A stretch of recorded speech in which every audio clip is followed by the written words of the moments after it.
Mercedes Ignácia da Silva Krieger, Mercedes Batista, was born in 1921, in the city of Campos dos Goytacazes, in the state of Rio de Janeiro, into a humble family that survived off of the work of her mother, the seamstress Maria Ignácia da Silva. As a young woman, she moved to the city of Rio de Janeiro, exerting various professional activities. She worked in a print shop, in a hat factory, and as she could not escape the rule of the majority of black girls of her time, she was maid.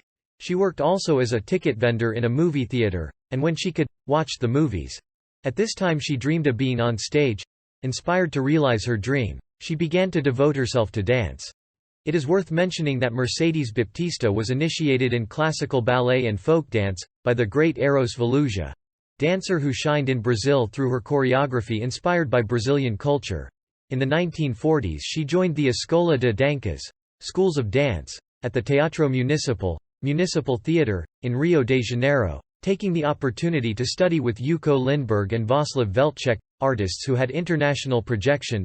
In the year of 1947 she was admitted as a professional dancer in the Teatro Municipal of Rio de Janeiro, thus becoming the first black woman to enter this house of spectaculars as a dancer.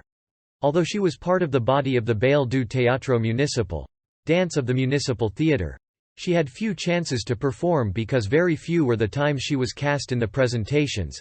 She then perceived a trace of prejudice.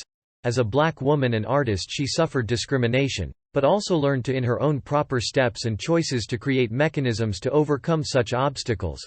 It is in this same period that she came to know Abdias do Nascimento and started to follow the ideals of the Teatro Experimental do Negro.